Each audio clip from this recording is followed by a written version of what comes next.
પરિસ્થિતિ જે રીતે ઉદ્ભવે છે એવી રીતે લઈને એનર્જી બચાવવા માટે કરકસર પગલાં લેવા માટે જે સૂચના પ્રાપ્ત થયા છે આ સૂચનાના ભાગના અનુરૂપમાં જિલ્લા વહીવટીતંત્ર દ્વારા તમામ ફિલ્ડ ઓફિસર્સને સૂચના આપવામાં આવી છે કે ફિલ્ડમાં જે છે આપણે ઇંધણની બચત થાય અને એનર્જી સેવિંગ ઉપર ખાસ પગલાં લેવામાં આવે.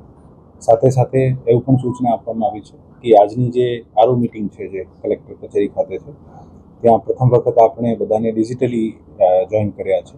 નોર્મલી આપણી પ્રથા છે કે આપણે ફિઝિકલી તમામને બોલાવતા હોઈએ છીએ. લેકિન આ કરકસર પગલાંની ભાગરૂપમાં આજે આરઓ મિટિંગમાં તમામ ફિલ્ડ ઓફિસર્સને ઓનલાઈન હાજર રહેવાની સૂચના આપવામાં આવી છે, જેથી આપણે ઇંધણની બચત થઈ શકે. અને સાથે સાથે આવનારા દિવસોમાં પણ જે પણ મિટિંગ્સ તમામ બીજા વિભાગો દ્વારા લેવાની હોય મહદઅંશે પ્રયત્ન કરે કે જ્યાં જરૂરી નહીં હોય ત્યાં તમામ વિભાગ જે છે પોતપોતાની મિટિંગ્સ જે છે આ ઓનલાઈન લે એવી સૂચના અને નિર્દેશ પણ આપવામાં આવ્યા છે.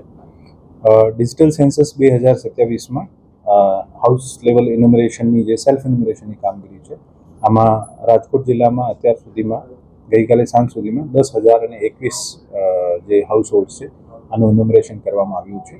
અને આખા રાજ્યમાં રાજકોટ જે છે આ સેકન્ડ સ્તર ઉપર આજે આપણા અમદાવાદ પછી સૌથી હાઈએસ્ટ જે સેલ્ફ ઇન્યુમરેશન છે.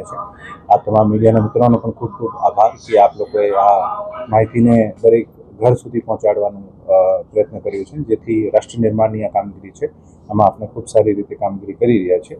મારી અપીલ તમામ રાજકોટના નગરજનોને છે કે વધુમાં વધુ se.census.gov.in પોર્ટલ ઉપર જઈને પોતાનું સેલ્ફ ઇન્યુમરેશન કરે અને એક 16 ડિજિટની જે એચથી શરૂ થતી આઈડી છે આઈડી સાચવીને રાખે. જ્યારે પણ આપણા ઘરે ઇન્યુમરેટર્સ આવશે, ગણતરીદારક આવશે, ત્યારે આ લોકોને બતાવવાની રહેશે, જેથી આ લોકો આ કામગીરીને ઝડપથી પૂર્ણ કરી શકાય.